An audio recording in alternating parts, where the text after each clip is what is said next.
our next and very, very, very interesting session, which I personally have been looking forward to, honestly. We are going to be listening now for the next hour or so to Swami Atmatriptananda. Swamiji is a traditional teacher of Vedanta. He's a direct student of Puja Dayanand, Swami Dayanand Saraswati ji. He studied in Sandipani Ashram in Powai for 3 years and then 4 years in the Rishikesh Ashram. He has now been teaching for more than 3 decades in Kolkata. He is of the firm belief that music played a huge role in his journey to understanding the knowledge. Just to illustrate this, I spoke to him too, and he had a wonderful story to tell, which I wanted to relate to you people about his attraction to Vedanta and how he got into Vedanta and became a student of Pujya Swamiji.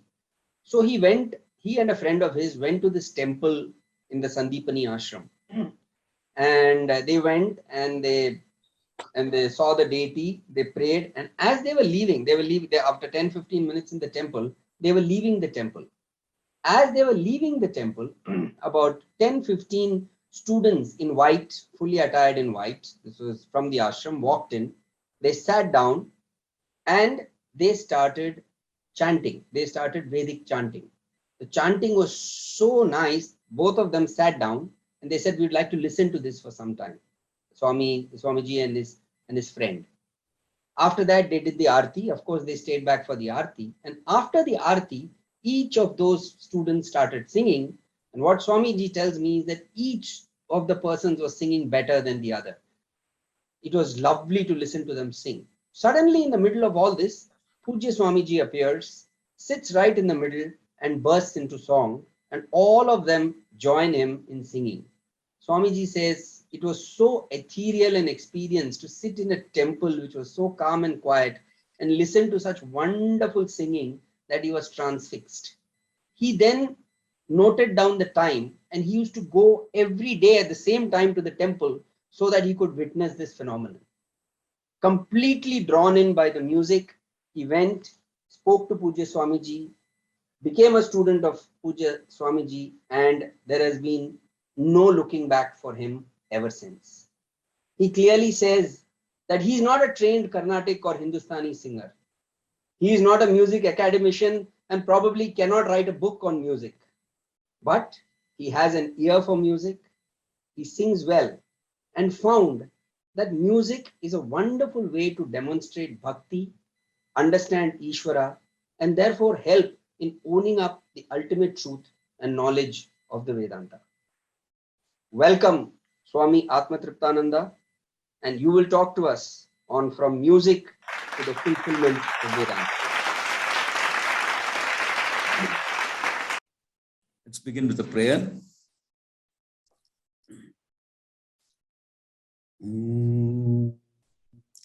Vakratunda Mahakaya Suryakoti Samaprabha Nirvignam Kurume Deva Sarvakaryeshu Sarpada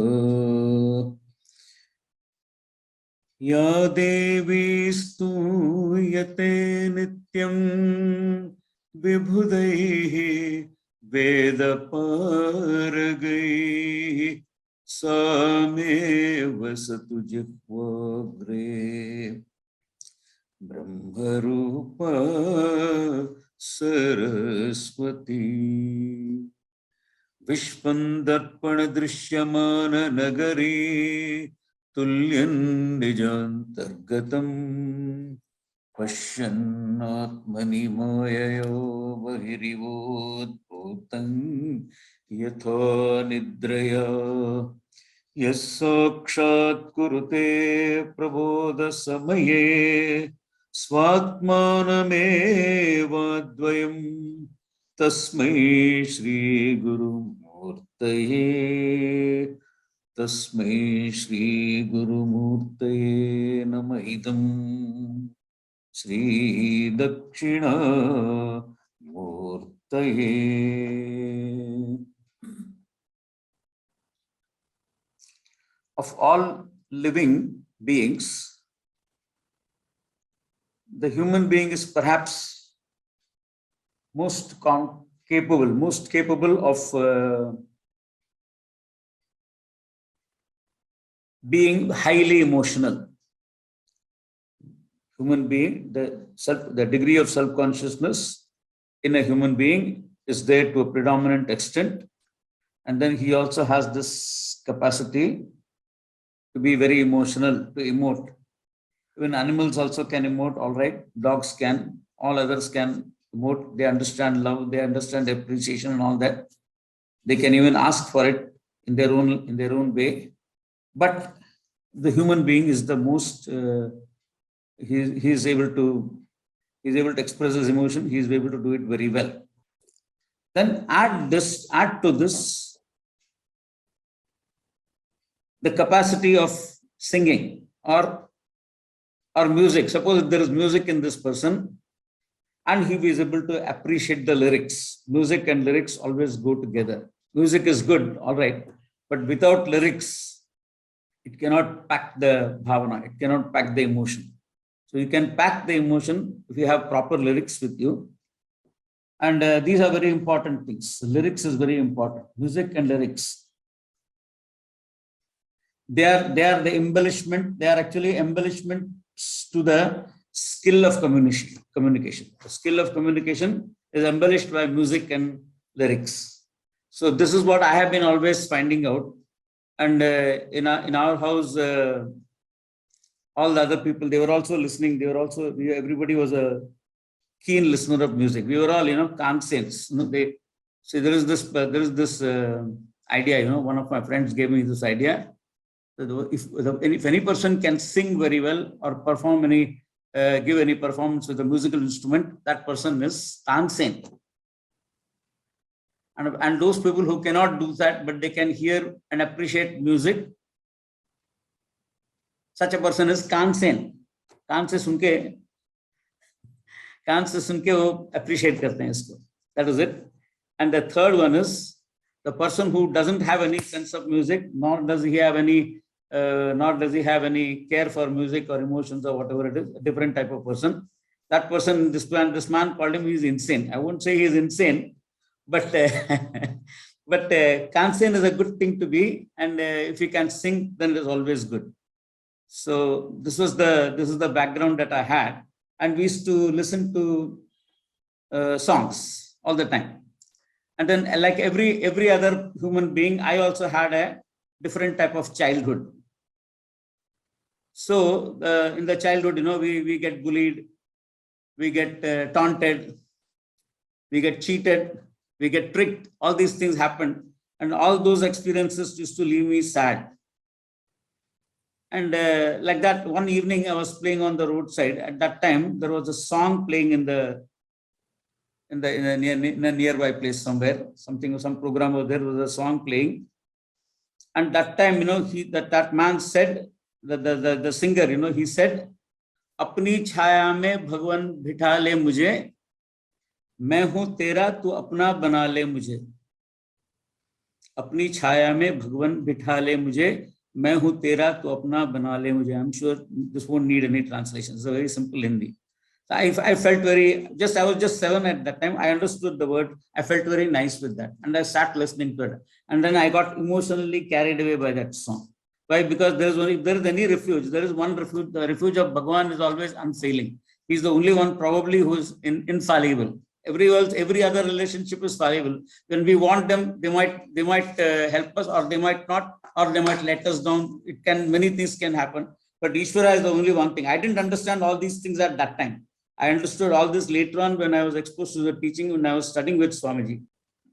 So what I'm trying to say is that the human being is cut to size in many ways. And all of us being cut to size, we find it very difficult to make a proper headway. Without a teacher or without a guidance, without some satsang, this can never happen. And this happened that day, as our Suresh ji was pointing out just now. He spoke to me. He said, "What background I give you?" I said, "Look, I'm just telling you something. If you want, you can use this information." So he used this information.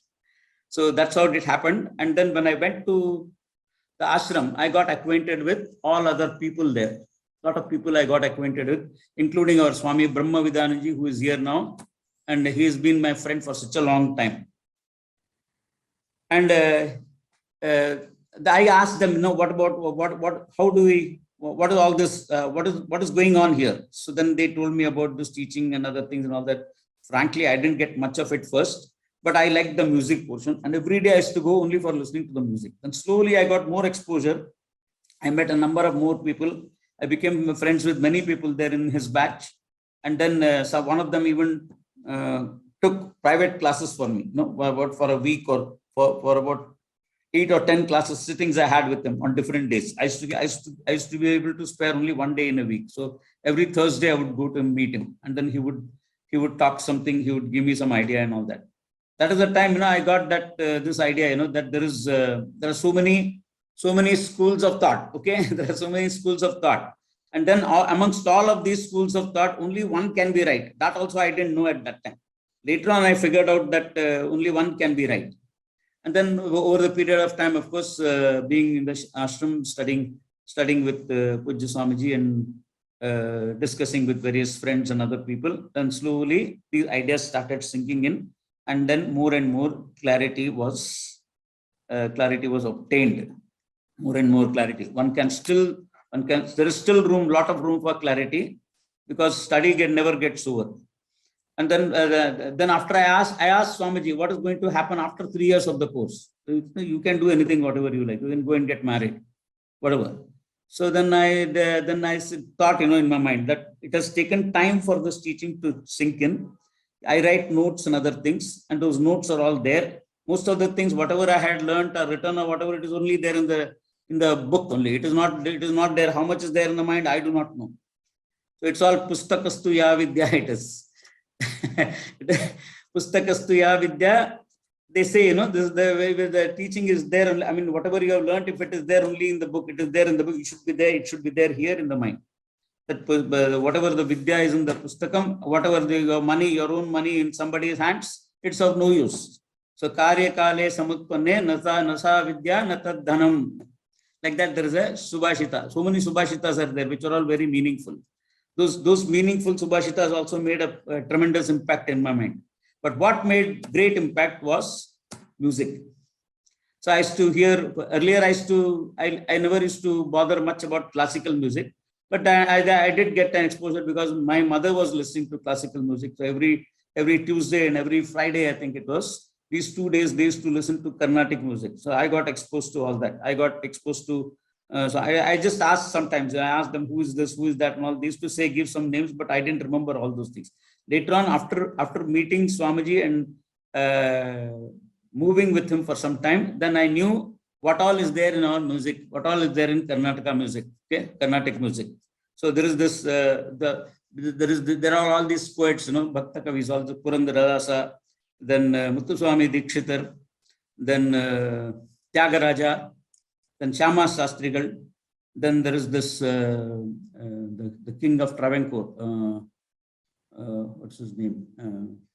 Swati Tirunal, all these people, they have all contributed a lot of bhakti kirtans and all. Most of the kirtan, every kirtan would be written, every song, every composition of them would be only about the Lord, about the creation, about the beauties of nature, and everything finally coming out to only the Lord. So everybody would write only these things. So that made an impact in my mind.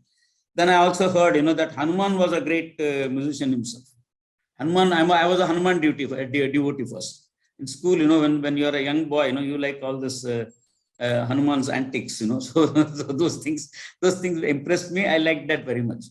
Then later on, then of course we got hearing more other musicians and all that. I heard Sant Kabir Das, I heard Tulsi Das, Rai Das, Surdas, then Mirabai, Brahmananda, all these Kavis, most of the Tukaram, because I grew up in Bombay, so therefore I had exposure, fair exposure to this Marathi culture also. So Tukaram's songs. Then there were other devotees like Chokha Mela, there was one, and there was this Ekanath, And all these devotees, they all, and their lessons, their works, whether we liked it or not, we had to study in school. So, so that also gave us a good exposure. So we knew these names and we knew what their thoughts and ideas were. Like for instance, Chokka Mela was not only a devotee of the Lord, but he was also he was an activist. Like, he motivated several people to thinking, to proper thinking. And he was himself, he himself had the misfortune of not belonging to one of the better castes or whatever it is. So all these things were there. All these ideas struck me always. Then when I went to the ashram, there I got exposure to a lot of bhajans and kirtans also by everybody. Everybody was singing. Anybody who had a fair talent to sing, they would sing. So I liked that very much. And then slowly I also learned a lot of bhajans. So there used to be a bhajan class there, and I used to go to that class very often. And I got so attached to that class that it was just tremendous. It was growing up for me.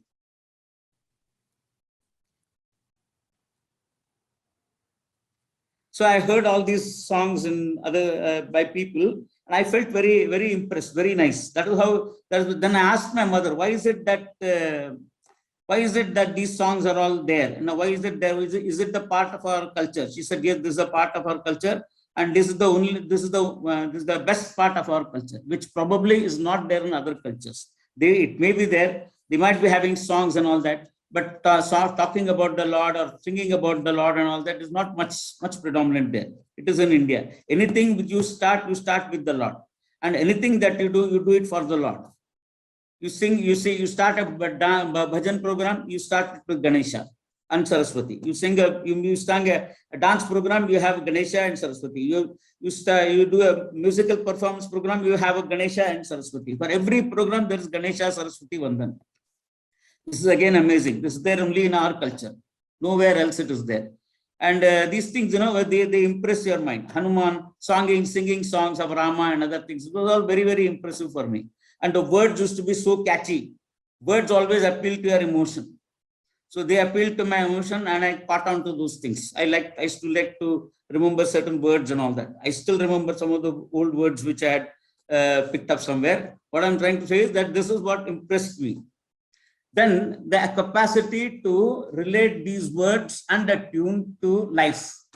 That capacity also I was inspired to do all those things because of my association with my mother, and that's all. Then later on, when I went to Swamiji, I came to know how profound music how music is in our country. Today, I didn't think that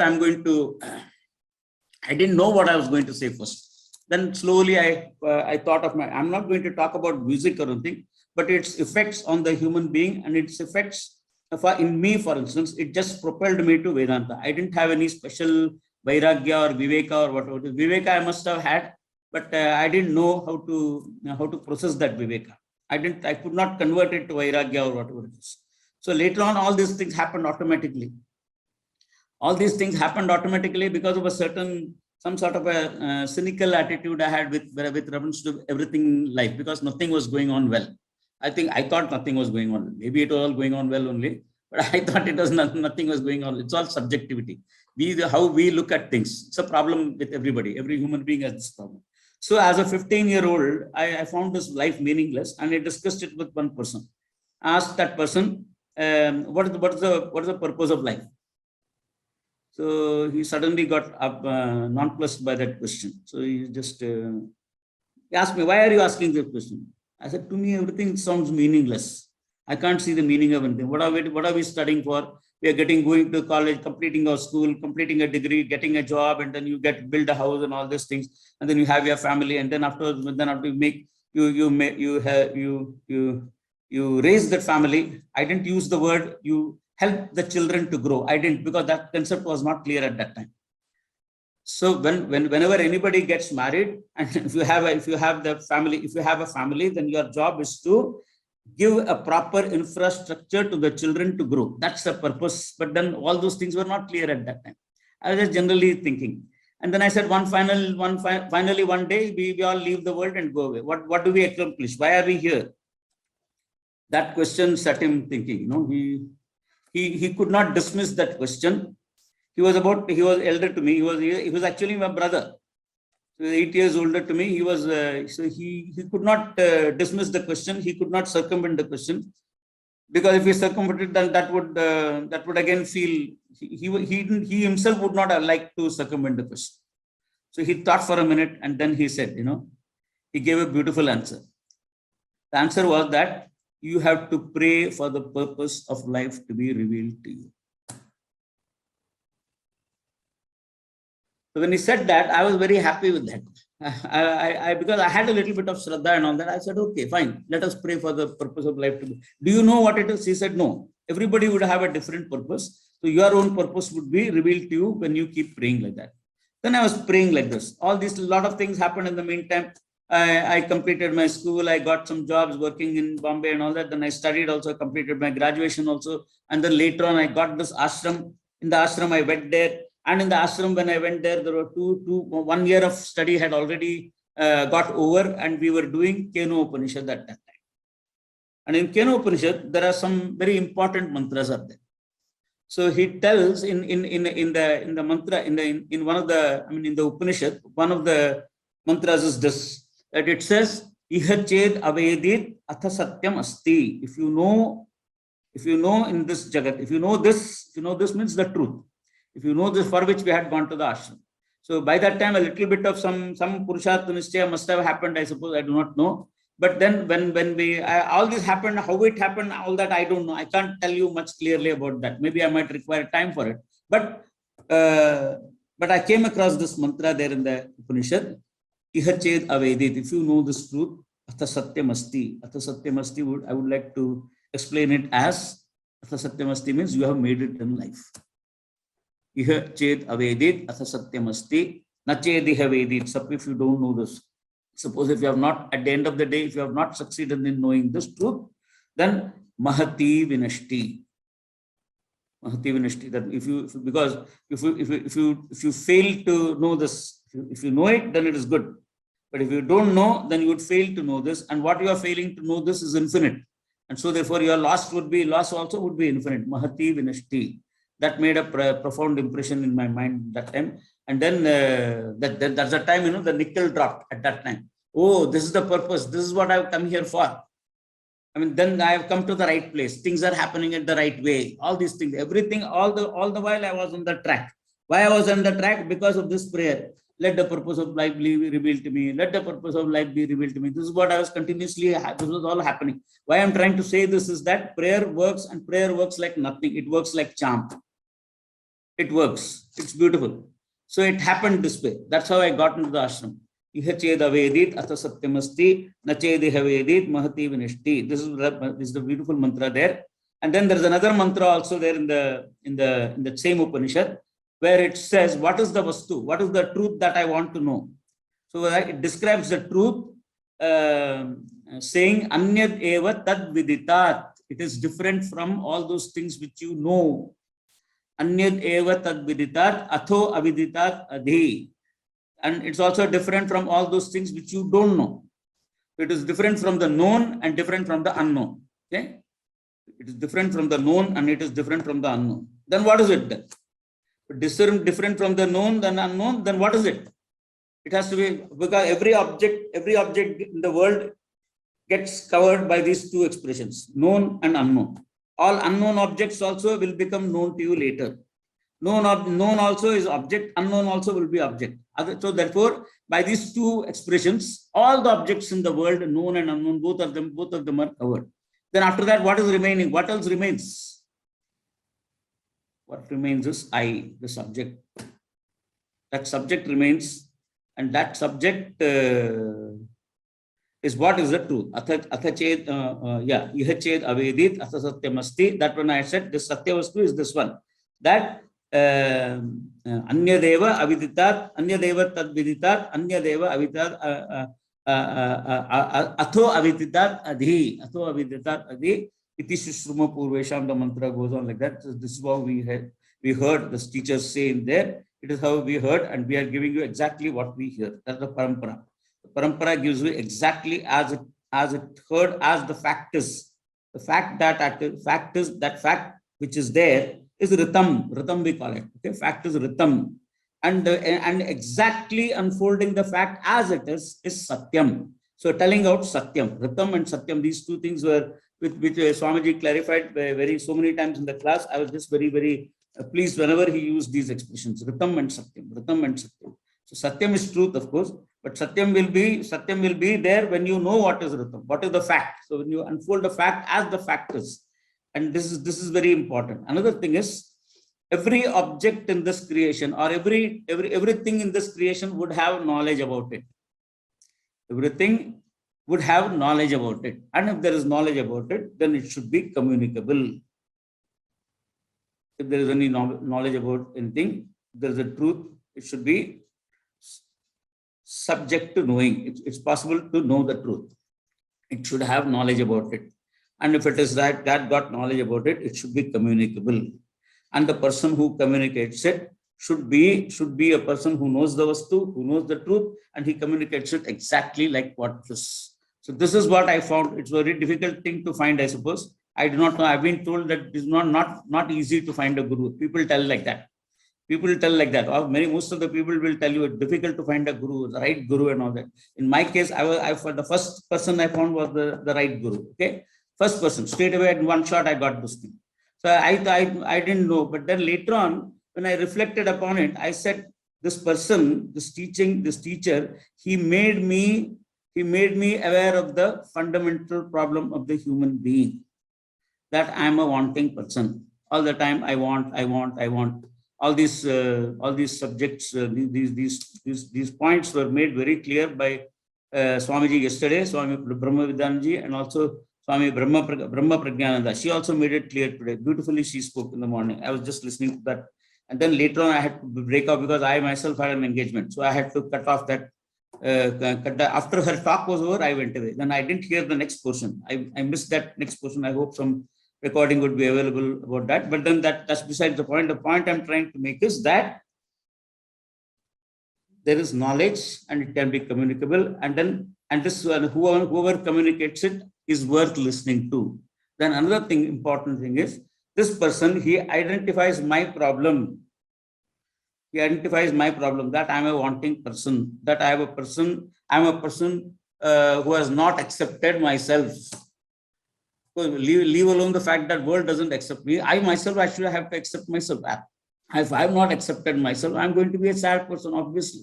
So that sadness was haunting me like that. And so I was always thinking that way when that song came and hit me. Apni chhaya mein Bhagwan bitha le mujhe, main hu tera tu apna bana le mujhe. Then another important thing is that it has got two important lines as well, which with the song starts. Okay, this line struck me on the day when I was going to the ashram. The line says, आशा के जब दीप बुझे, आशा के जब दीप बुझे तो मन का दिया जला, आशा के जब दीप बुझे तब मन का दिया जला, और जग का रास्ता छोड़ मुसाफिर तेरी राह चला. That thing was that impact, that suddenly it struck me in that way. Oh, this is how that song starts. And then this is how I was moving. And then I decided, that I'm leaving all this, whatever was there at home. I'm leaving everything. I'm going to the ashram. My hope is that I don't want to come back. So I was praying. The house was not a bad situation at all. It was all very good, nice. There was no fight with anybody and all that. Everything was fine. But I was not satisfied with things. So I used to think about it. No, this is not a nice place to be. That's what I used to think. So I prayed to the Lord saying that, please, is narak mein mujhe wapas mat aana. Don't bring back to this thing again. Let me able to make out. Let me get some vision. Let me able to make out. Let me able to make something myself. And that is the way I found my teacher. I went there because the teacher showed me what the problem was. And he also gave the solution to the problem. So my contention today is now this, that if a person reveals what the fundamental problem of man is, what my problem is. Everybody's problem, by the way, is the same. Everybody's problem is, by the way, the same. This is what, there again, that also I reflected. I used to attend Swamiji's talks in Bombay, public talks. And in those talks, he always made it very clear to he wanted to clarify the fundamental problem. First 2-3 days, he elaborately discussed on that, what the fundamental problem is. So I used to take down notes. Then going back in the train, local train, I used to go back. That time I used to see if I get a seat, I used to sit and read this note. And then that time I reflected one day, hey, this is not only my problem. This is the problem of every human being. Every human being has got this problem. So that's how Swamiji analyzed there and said, this is not only my problem, this is everybody's problem. And then Swamiji gave the solution also. So that is how I had no hesitation in accepting him as the teacher. I found that very easy. Then later on, I told this information to my friends also. Look, I said, don't say that it is difficult to get a guru. Suppose if you get a person who tells you what your problem is and gives you the solution, you can accept him as your teacher. No problem. That's one very good thing I got. So therefore, this information I think is helpful for everybody. Suppose you get a person who discerns what the problem of human being is, that I always find that I look upon myself as an insignificant entity. There is always intimidation. The world is too vast. It is always going to intimidate me. It is always intimidating. It is always it makes me small.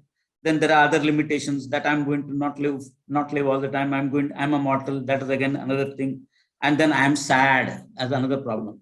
I'm sad. For that also, Swamiji had the answer that if your nature is that you are sad, you'll always be sad. And not only that, it will be your nature. Suppose if it is nature to be sad, then you'll be happy being sad.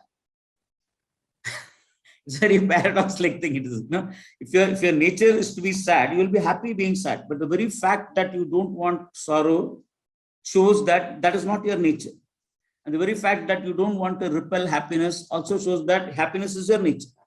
So all these things Swamiji made clear and clearer and clearer it started getting. And by the time the course was over, and then another spell I spent in Rishikesh, as Suresh said just now. So there I was very happy. After that study was happy. Then one fine day Swamiji tells me, you go, what do you want to do?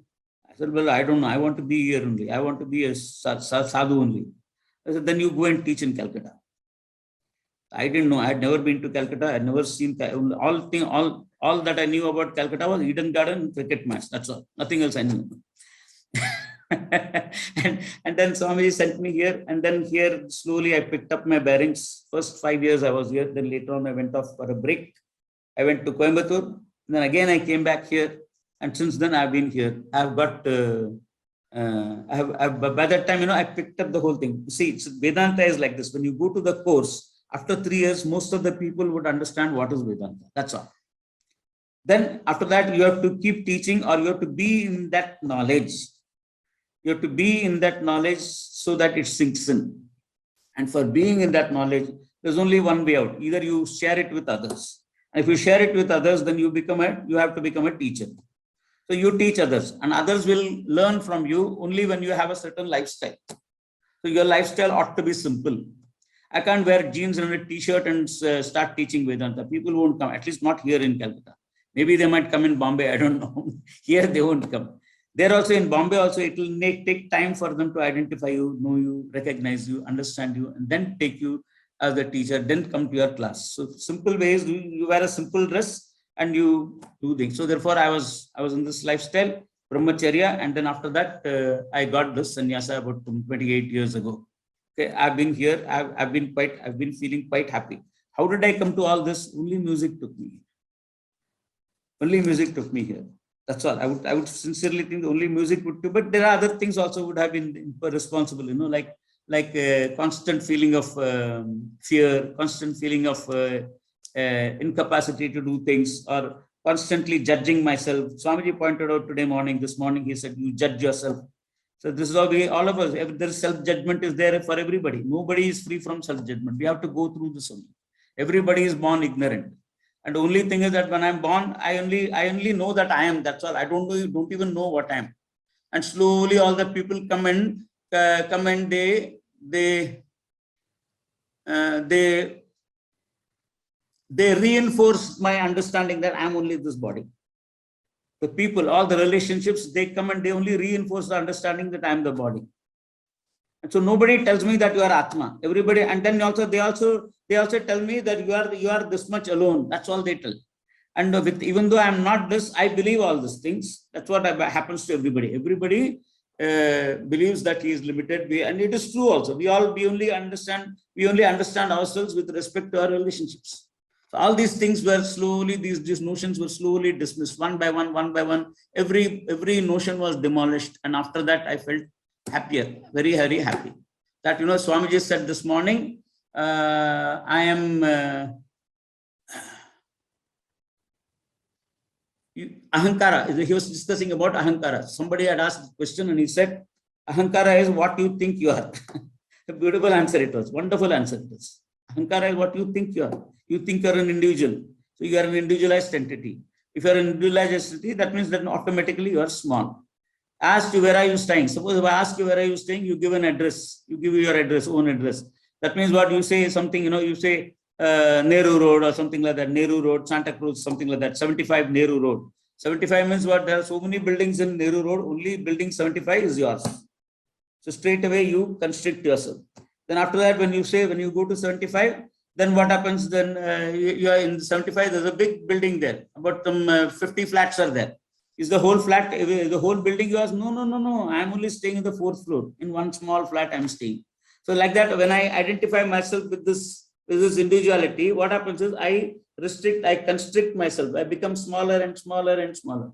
The address is like that. Nobody tells, you know, that I'm Atma Brahma.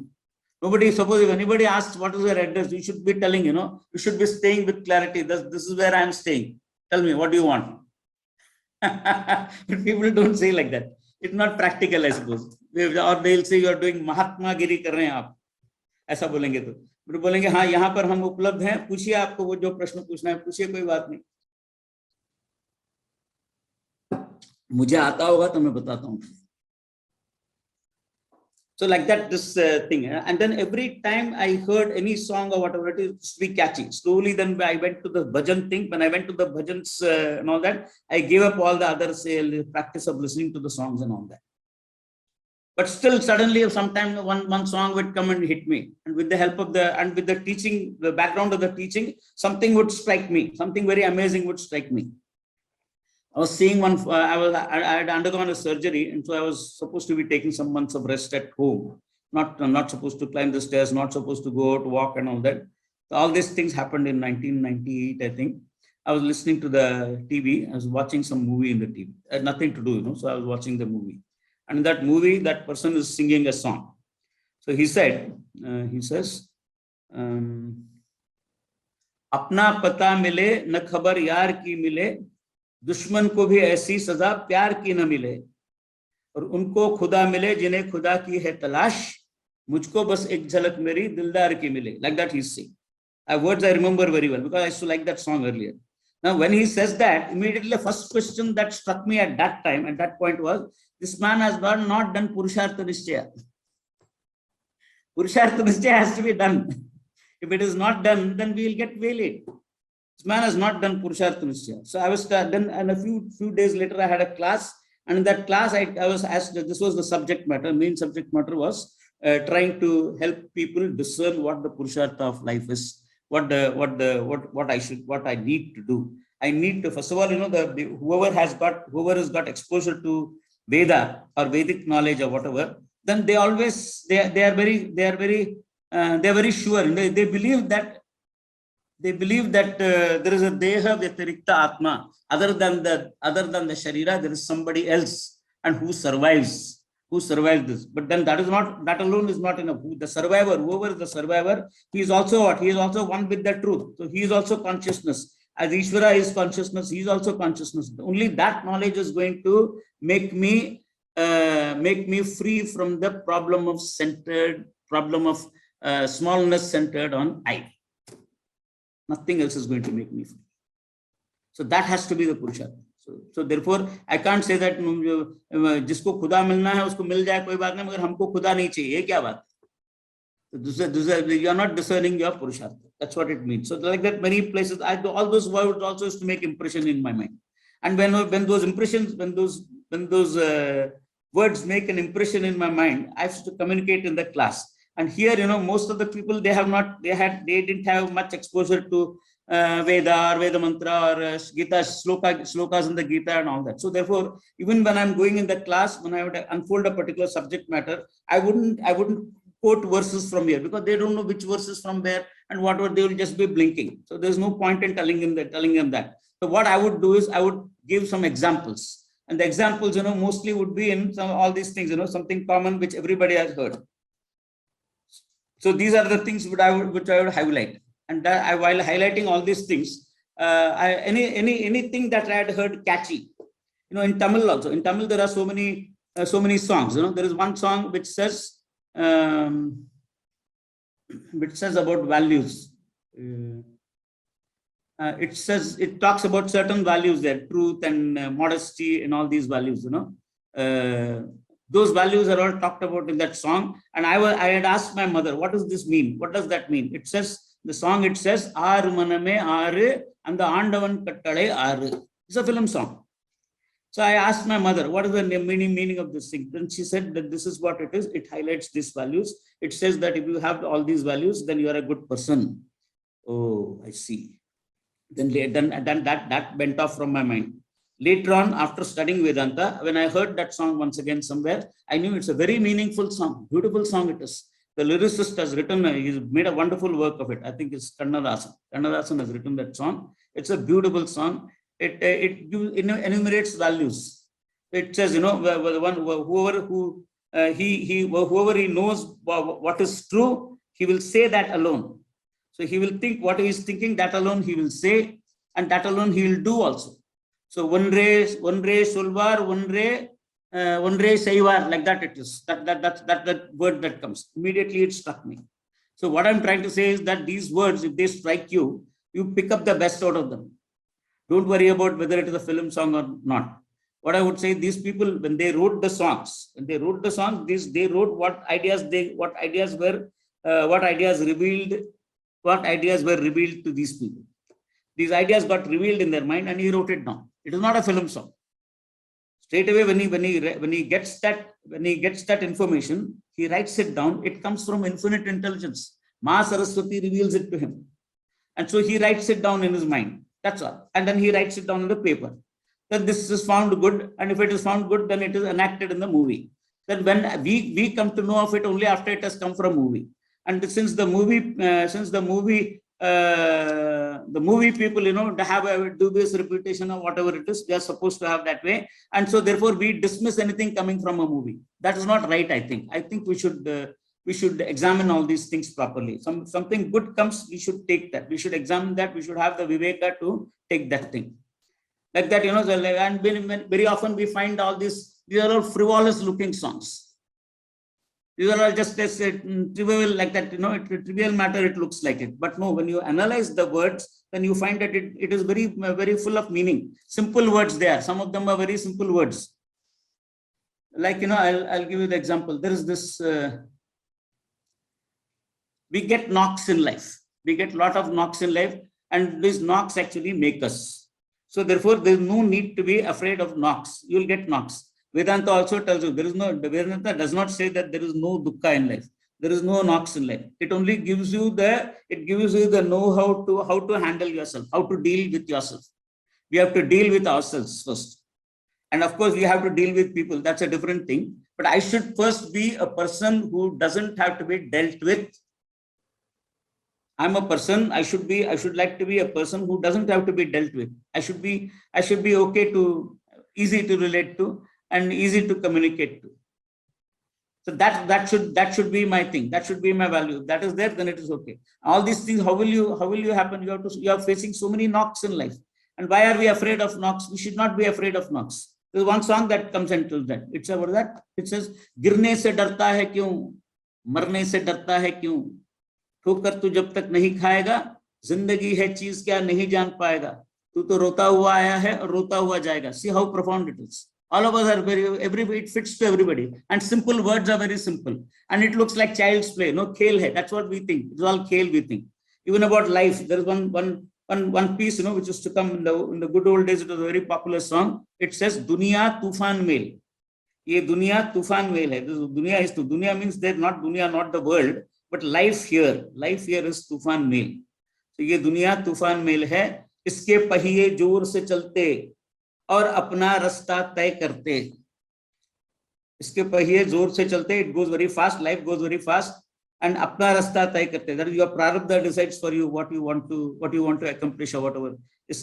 इसके पहिए जोर से चलते और अपना रास्ता तय करते, और सियाने इससे काम निकाले। सियाने means what? All the clever people, all the intelligent people, they make the best out of their lives. सियाने इससे काम निकाले और बच्चे समझे खेल। And people, who think that, who don't know all avivekis, balaha, what they do, they think that is all play, child's play, and they think that song is child's play only. Later on, when I told the meaning in the class one day, one lady who was of that time, she said, I used to literally think it is a play song. We also play and sing this song. Tufan Vel, we used to sing and play. But this song is so profound, she said. Yeah, I said, yeah, it is very profound. It's very profound. It has got a good lot of meaning in it. जो जितनी पूंजी जितनी पूंजी रखते जो जितनी है पूंजी रखते सफर वो ऐसा ही करते। Your suffer, your journey in the life is proportional, your whether it is enjoyable or not, your punji, the money that you have, that decides. Here also it is like that. Your punya decides whether you are going to be happy or comfortable or not. All these things are pointed out in that life. We have to relate, and we have to take out the meaning. Like that, there are so many songs, many songs are there. All these songs, they actually, they stimulate our thinking. So we don't have to go much further. Just listen to a few songs, you will get some viveka, if you have the viveka. And another thing I found, one advantage I found is that if I quote these meanings, if I quote these songs and tell them the meaning in connection with the shloka or the mantra that I'm doing in the Upanishad or the Grantha, Prakanda Grantha or Gita versions, their eyes brighten up. There is a twinkle in their eyes. They're able to relate to what you're telling. Most of in Calcutta, it is supposed. I do not know about elsewhere. I've talked to people elsewhere also. Many people, most of the people are like that. But they should have exposure to this. If they have exposure to this particular culture, this music culture or film culture or Bollywood culture or whatever you call it, then they will brighten up. Otherwise, they might not. There is one song written by this Prasoon Joshi. He's a very intelligent man. And you know what? He has presented Adhyasa. Yesterday, this morning only, they were pointing out what Adhyasa is. Adhyasa means the Atma is not taken to be the Atma. I is not taken to be the Atma. I is taken to be the body-mind complex. Therefore, this I has superimposed its dharma on the Atma, and body has superimposed its dharma on the Atma. This is what was being talked about. I think Swamiji mentioned it. I don't remember who mentioned it. One of the persons mentioned it here. And this particular phenomena of Adhyasa, this we call it in Tamil also it is there. In Tamil literature also it is there. Where they say that I look upon something as different. When I look upon this in this way, only that appears. Then when I view it with a different vision, then that doesn't appear at all. It disappears. So there's this phrase in Tamil. They say Kalla Kanda Nayakanam. Nayakanda Kalla Kanam. Like that. If you see the nai, if you see the dog, then the stone disappears. But if you look upon it, actually it is made out of a stone. And if you look that dog properly, then the dog will go away. Your fear also will go away, and you will relate to it as it is. It is a stone. It is an inanimate object. You won't be afraid. Like Rajju Sarpa Drishtanta also. The snake and rope example also. There also.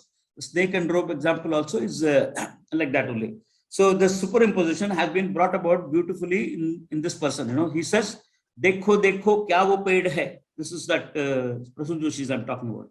"Dekho dekho kya wo ped hai, chadar leke ya khada koi." So as is he a person who is having having a bed sheet and all that and posing as a ghost, or who is he? Or is it just a tree? And that is how he communicates the idea. And he says that we are looking at the world in that song. He says, we are looking at the world like the way, not the way it should be looked at. We are looking at things differently. We are not looking at like the way we should look at it. Yathavat we are not seeing. Yathavat hum दुनिया को देखते नहीं हैं. जैसी है वैसे देखते नहीं हैं. जैसा है वैसा हम स्वीकार नहीं करते. So this is our problem. So that is highlighted very well there. It's highlighted very well. Then there is another song also which says, which talks about break off all these shackles and leave. No, there is another song in that same film. It comes written by same Prasoon Joshi only. So it says what is that?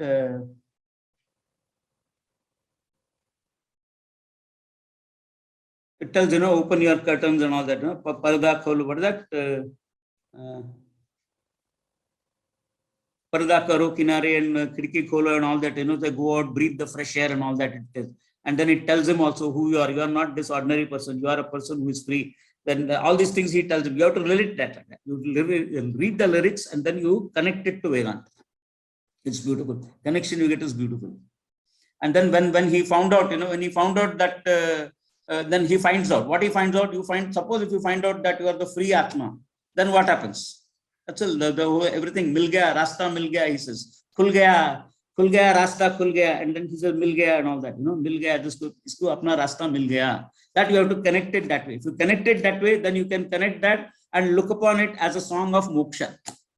Kholo kholo darwaze, parda karo kinare, khuti si bandi hai hawa, mil ke chudao sari. That is that song. Listen to that song today when you go back home and you will find out you can easily connect it to moksha.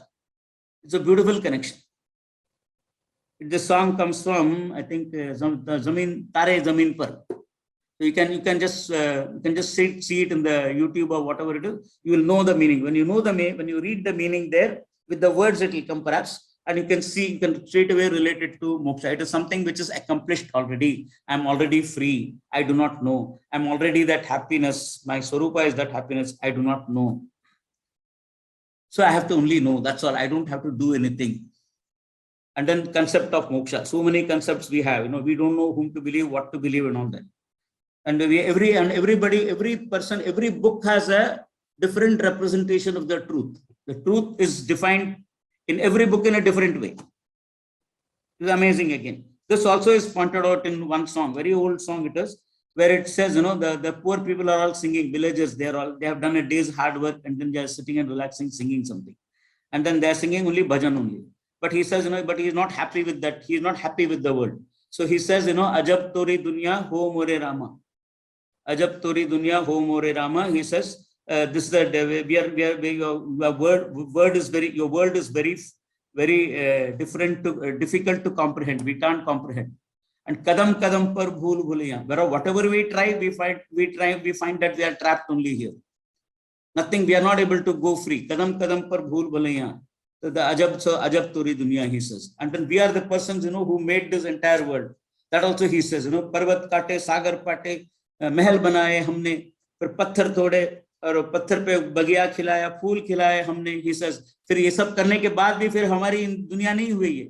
वो बोलता है कि हम ये सब करने के बाद, इसके बाद भी दुनिया ये हमारी नहीं हुई. We are all the people who brought this world, but it has not become ours. We are still in the same world. He's projecting his sadness there. And then he says, हर किताब में, there he says, हर किताब में अलग अलग है इस दुनिया की हुलिया. That means what? Every book of philosophy presents the truth in its own way, in a different way. And it can't be different like that. It has to be only one. If there is a truth, that has to be only one. This clarity, after having got from Swamiji in the classes and all that, I was just supremely happy. There is only one truth, and that truth has to be like the way, and we have to know it as it is. We cannot know it differently. And that's why Swamiji always keeps telling, you know, that knowledge is Vastu Tantram. It is not Purusha Tantram. Purusha Tantram means, you know, that which is will-based. Knowledge is not will-based. You cannot have the choice to know any fact different from what it is. You can only describe what the fact is. Only the fact alone you can take. So this is a beautiful thing, and that has come out from a person who has written that, you know, Shailendra, very wonderful poet. He has written this there.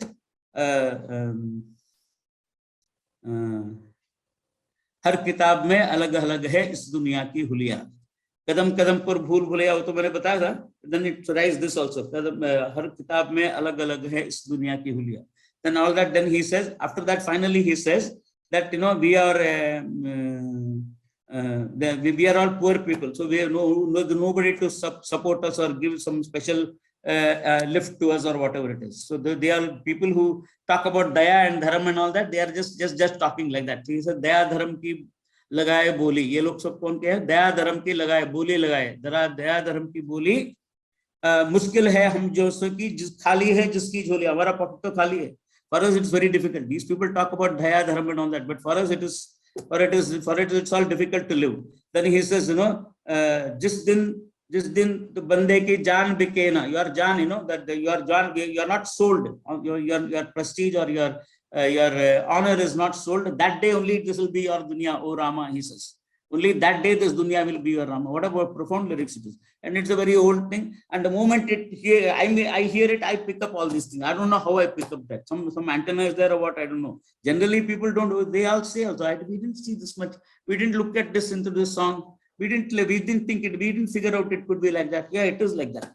Simplest of words will be there, but it will mean a lot of things. And we should all be able to make use of these words, because these words were initially revealed to them by infinite intelligence, by Saraswati, Ma Saraswati.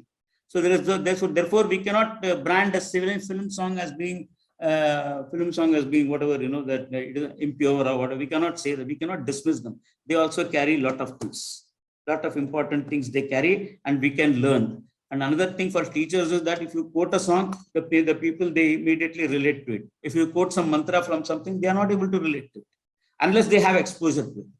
So this is all the things. So therefore, I'm sure I have fairly succeeded in communicating how Vedanta music can lead to Vedanta. Music with lyrics can lead to Vedanta, or to appreciation of the truth, to the teaching and all that. So I think I'm running out of time. So I'll stop with this. Next time if there's a chance, then we'll elaborate more on this, or maybe on some other subject. I've been here in this town, and I'm very happy with what I'm doing. I have no regrets in life. It has completely made me free. So music to Vedanta, and I've become free. Om Namah Shivaya. Thank you so much. Om Purnamadav Purnamidam Purnat Purnamudachyate Purnasya Purnamadaya Purnameva Vashishyate. Om Shanti Shanti Shanti. Om Shri Gurubhyo Namaha. Harihi Om. Thank you, Swami Atmatriptananda. One thing I'm surely going to do is I'm going to listen to every Bollywood song very carefully now. Whenever it comes on radio or wherever I'm listening to a song. Not every song, but many songs have got a philosophical impact. Not every song, but many of them have got. Correct. And it's worth examining them. Correct. No. Worth examining them. No, it has been revealed to them by Ma Saraswati in the head of the poet. After that, it might have gone to the film and come out from the film. That's a different point. But originally, all knowledge comes from Ma Saraswati. So there is no need why we should dismiss them. Correct.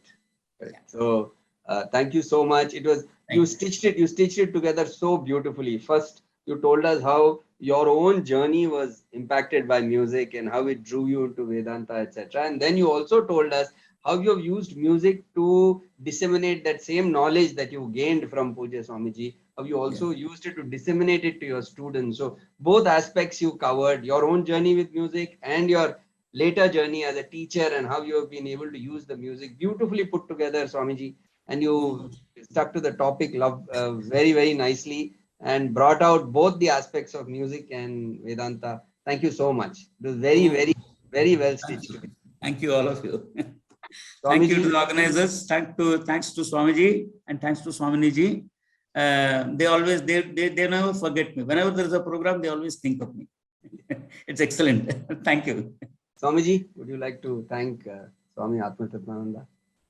अरे महाराज जी, ये तो हमारा पुराना याद आया. So it took us back to our days in Sandeepdi and Rishikesh especially. Rishikesh, yes.